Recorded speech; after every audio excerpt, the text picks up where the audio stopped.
क्या सोर्स रहा है वैल्यू एडिशन का? वैल्यू एडिशन मैंने ज्यादातर चैट जीपीटी का यूज किया था, गूगल का तो सबसे ज्यादा यूज किया था मैथ्स के लिए। अगर आप एसडीएम बन जाती हैं और वहाँ पे ज्यादातर मेल मेंबर्स है तो वो अपने ऊपर किसी औरत को नहीं देखना चाहते, उनके अंडर में काम नहीं करना चाहते। अगर कुछ रिसोर्स बताएं जो फ्री में एक्सेस आप की हो यूट्यूब से या फिर गूगल से, कोई चैनल वगैरह आपने फॉलो किया हो, क्या कहेंगे? मैंने दृष्टि के देखे। एआई का यूज कर सकता है एक एस्पिरेंट यूपीपीसीएस का, और कर सकता है तो कैसे कर सकता है? एआई का आप यूज कर सकते हैं, बट आई वुड रिकमेंड कि बहुत जुडिशियसली। देखिए एनसीईआरटी मुझे लगता है कि प्रीलिम्स के टाइम पे ओके है, बट अभी मेंस के टाइम पे एनसीईआरटी से ज्यादा। मैम सबसे पहले आपको कांग्रेचुलेशन इंटरव्यू अपेयर करने के लिए। क्या फीलिंग है? ये लास्ट स्टेज था आपका। अच्छी फीलिंग होती है ऑब्वियसली कि आपने एक बहुत लंबी रेस को मैं गिव अप नहीं किया, पेशेंस रखा और उसके साथ आप आगे बढ़े और यहाँ तक पहुंचे। किसका बोर्ड था और कितना मिनट चला इंटरव्यू? मेरा मुकेश मिश्रा सर का बोर्ड था एंड आई गेस या 35 मिनट्स के अराउंड चला है। मतलब आधे घंटे के प्लस ही था। जी जी। ठीक है, कैसे क्वेश्चन आपके सामने रखे गए? मेरे सामने मेरा जो वर्क एक्सपीरियंस था उससे क्वेश्चंस थे, उसके अलावा ज्योग्राफी से क्वेश्चंस थे, करंट अफेयर से क्वेश्चंस थे एंड सिचुएशनल बेस्ड क्वेश्चंस। आप अपने बारे में एक ब्रीफ जानकारी दें। मेरा नाम शैवी दुबे है, मैं जबलपुर से आई हुई हूँ, मध्य प्रदेश से। जी। मैंने अपना ग्रेजुएशन बीएससी किया है, देन एमएससी मैथ्स ऑनर्स से किया है। उसके बाद as a financial analyst job की है एंड देन मैं प्रिपरेशन के लिए आई हूँ। ये मेरा सेकंड अटेम्प्ट है एंड सेकंड इंटरव्यू। ओके, इस इंटरव्यू को हम दो पार्ट में करेंगे। एक तो आपका डिपार्टमेंटल क्वेश्चन होगा जो आपसे पूछे गए थे, दूसरा हम उन एस्पिरेंट को टारगेट करेंगे जो अपीयर होने वाले हैं 2024-25। तो सबसे पहले आप डिपार्टमेंटल क्वेश्चन बताएं, क्या पूछा गया आपसे? ओके, मुझसे क्वेश्चन पूछा हुआ था कि हाल ही में जो इजराइल और हमास वाला इशू है उसके बारे में पूछा गया था। देन मणिपुर में जो मीतीस का इशू चल रहा है उसके बारे में पूछा गया था। देन क्योंकि मैं एक फीमेल कैंडिडेट थी तो मुझसे प्रतिभा पाटिल मैम के बारे में, द्रौपदी मुर्मू मैम के बारे में, ये सारे बेसिस में क्वेश्चंस पूछे गए थे। क्या पूछे गए थे, इसको इलेबोरेट करेंगे मैम? हाँ, मतलब जैसे वो किस एरिया से आते हैं, उनका क्या कंट्रीब्यूशन रहा हुआ है, इस तरीके की चीजें पूछा हुआ है। गाजा स्ट्रिप का क्या रेलेवेंस है, मणिपुर में क्या इशू चल रहा है, इस तरीके के ब्रॉड क्वेश्चंस थे। ओके, मतलब लास्ट के एक महीने के जो बर्निंग टॉपिक्स रहे हैं उसको कवर। हाँ जी, आप कह सकते हैं कि वो टॉपिक्स को कवर किया गया है। अगर अपने बात को समराइज करें तो इंटरव्यू हॉल में आपकी क्या देखा जाता है? आपके डिसीजन मेकिंग को या आपके थॉट प्रोसेस को क्या चेक करते हैं वो? मुझे ऐसा लगता है कि थॉट प्रोसेस ही देखा जाता है कि आप उस प्रेशर को हैंडल करते हुए कितने अच्छे से उनके क्वेश्चंस के आंसर्स एड्रेस कर रहे हैं। Because personality test, knowledge check वो ऑलरेडी मेंस में कर चुके होते हैं, तो वो यहाँ पे आपकी डिसीजन मेकिंग ज्यादा देखते हैं। कैंडिडेट को कवर करते हैं मैम, आपकी स्ट्रेटजी क्या रही है 1 से लेके पहले 4 तक की बताएं। ओके, जीएस 1, 2, 3, 4 चारों के लिए मैंने अपने सेल्फ नोट्स प्रिपेयर किए थे, बुक्स वगैरह को पढ़ के, प्रीवियस ईयर क्वेश्चंस वगैरह भी एनालाइज किए थे, उससे एक एरिया समझ में आ जाए कि किस एरिया पे ज्यादा फोकस करना है। एंड इस तरीके से मैंने नोट्स बना के उस तरह और उनको कंटिन्यू रिवाइज करके तैयार किया। इस नोट्स में क्या क्या था? टेस्ट सीरीज होती है उसका, एनसीईआरटी, स्टैंडर्ड बुक, सप्लीमेंट्स, क्या क्या थे? देखिए एनसीईआरटी मुझे लगता है कि प्रीलिम्स के टाइम पे ओके है, बट अभी मेंस के टाइम पे एनसीईआरटी से ज्यादा आपको स्टैंडर्ड बुक्स की तरफ ध्यान देना होगा। जैसे आप पॉलिटी के लिए लक्ष्मीकांत देख रहे हैं, गवर्नेंस के लिए आप किसी कोचिंग इंस्टीट्यूट का मॉड्यूल देख लीजिए, आजकल ऑनलाइन भी बहुत सारा मटेरियल अवेलेबल होता है, तो वहां से देख के। और आप नोट्स इसलिए बनाना सही है बिकॉज लास्ट मिनट रिवीजन के लिए वो अच्छे होते हैं, तो इसलिए मैं नोट्स बनाने पे ज्यादा बिलीव करती हूँ। एआई का यूज कर सकता है एक एस्पिरेंट यूपीपीसीएस का, और कर सकता है तो कैसे कर सकता है? एआई का आप यूज कर सकते हैं, बट आई वुड रिकमेंड कि बहुत जुडिशियसली उसका यूज किया जाए, बिकॉज वो ह्यूमन इंटेलिजेंस को ऑब्वियसली नहीं पा सकता है। जैसे अगर आप देखा जाए तो आंसर में सिर्फ और सिर्फ आपको ये क्वालिटी वाइज वर्ड्स बस नहीं लिखने होते हैं, आपको वहाँ पे डेटा, फैक्ट्स, करंट स्कीम्स, ये सब चीजों का भी बहुत इंपॉर्टेंस है, और ये सब चीजें जो है वो आप एआई के थ्रू पे नहीं ला सकते। इसलिए मुझे लगता है कि जुडिशियल यूज ठीक है कि आप उससे थोड़ा बहुत एक नॉलेज गेन कर लें, बट बाकी चीजों के लिए आपको गवर्नमेंट वेबसाइट्स हो गई, करंट मैगजीन्स, इन सब चीजों से अपडेट रहना चाहिए। अगर कुछ रिसोर्स बताएं जो फ्री में एक्सेस आप की हो यूट्यूब से या फिर गूगल से, कोई चैनल वगैरह आपने फॉलो किया हो, क्या कहेंगे? मैंने दृष्टि के देखे हुए हैं, उसके अलावा घटना चक्र है उसकी उनको देखा हुआ है। उसके अलावा एक टेक्स्ट बुक करके वेबसाइट आती है, मैंने उसको भी देखा हुआ है, वो भी मतलब हाँ, मतलब उनने बहुत क्रिस्प पॉइंट्स में काफी अच्छे से दिखते हैं, तो वो सब था। 5वां और 6ठा पेपर जो इस बार ऐड हुआ है वो डिसाइडिंग हो सकता है, तो उसके लिए क्या किया आपने? उसके लिए मैंने गवर्नमेंट वेबसाइट में बहुत हाईली फोकस किया है। पहले तो सिलेबस उसका देखा एंड सिलेबस के वाइज जो कीवर्ड्स हैं उसी के वाइज मैंने पूरा अपना ड्रॉ किया कि किस तरीके से हर टॉपिक के कुछ कंटेंट होना चाहिए। देन गवर्नमेंट वेबसाइट्स वगैरह पे जाके डेटा और स्कीम्स से उसको अपडेट किया।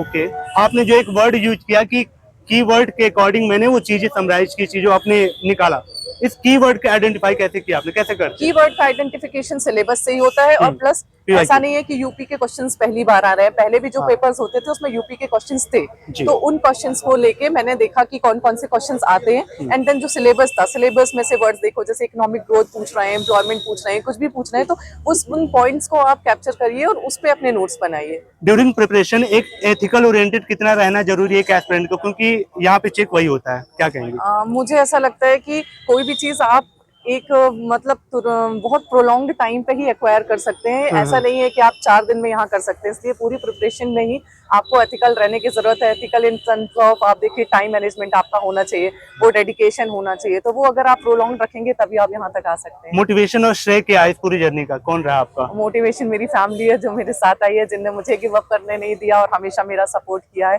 तो वही मेरे लिए रहे हैं जिनकी वजह से मैं यहाँ तक आई हूँ। ओके, लास्ट मैसेज उन गर्ल्स के लिए जो आपको गांव से बैठ के देख रही हैं, उनके पास उतने रिसोर्स है नहीं, क्या कहना चाहेंगे? मैं उनसे यही कहना चाहूंगी कि आजकल हर सारे रिसोर्सेज जो हैं वो ऑनलाइन अवेलेबल होते हैं, और दूसरा बुक्स हैं, 4 बुक्स पढ़ने की जगह आप 1 बुक लीजिए, बट उस बुक को अच्छे से पढ़िए। और ऐसा कुछ नहीं है कि आप गांव में डिजिटल इंडिया हो चुका है और वहां तक भी इंटरनेट पेनिट्रेशन हर जगह है, तो जरूरी नहीं है कि आप कोचिंग्स में बहुत पैसा खर्च करें, आप अपने घर पे बैठ के बनाइए, बस अपनी स्ट्रैटेजी को बहुत क्लियर रखिए और उस पर लगे रहिए और आपको सक्सेस जरूर मिलेगी। आपने कोचिंग किया था? मेरी सेल्फ स्टडी पे ये self study. Wish all the best ma'am, मैं उम्मीद करूंगा कि ये अटेम्प्ट आपका लास्ट हो और आप प्रॉपर एक एसडीएम बने। तो होप गाइस ये वीडियो आपको वैल्यूएबल लगी हो, कैसी लगी आप कमेंट करके। मैम सबसे पहले कांग्रेचुलेशन आपको यहाँ तक आने के लिए, क्या फीलिंग है, आपका इंटरव्यू हो चुका है? अभी तो बहुत रिलैक्स फील हो रहा है, क्योंकि अभी इंटरव्यू के लिए थोड़ी टेंशन थी, तो काफी रिलैक्सिंग है अभी। मैम अपने बारे में बताएं। मेरा नाम दीक्षा सिंह है, मैंने अपनी ग्रेजुएशन इलेक्ट्रॉनिक्स से की है और अभी मैं पीसीएस की तैयारी कर रही हूँ। ये अटेम्प्ट कौन सा था? मेरा ये अटेम्प्ट तो 4 था, पर सीरियस अटेम्प्ट दूसरा था। अच्छा, दूसरा अटेम्प्ट था। थोड़ा क्वेश्चन को एलेबोरेट करें, डायरेक्ट क्या पूछा? मुझसे पूछा कि जैसे सिचुएशनल क्वेश्चन में उन्होंने पूछा कि अगर आप एसडीएम बन जाती हैं और वहाँ पे ज्यादातर मेल मेंबर्स है, तो वो अपने ऊपर किसी औरत को नहीं देखना चाहते, उनके अंडर में काम नहीं करना चाहते, तो आप उनसे मतलब कैसे इंश्योर कराएंगे कि वो काम करे प्रॉपर। इसके अलावा मुझसे इंडियन कॉन्स्टिट्यूशन पे क्वेश्चन पूछा कि पार्लियामेंट का कंपोजिशन क्या है। उसके अलावा यूनिकैमरल है, बाई कैमरल है, अगर मतलब बाई कैमरल है तो वो ज्यादा अच्छा क्यों है।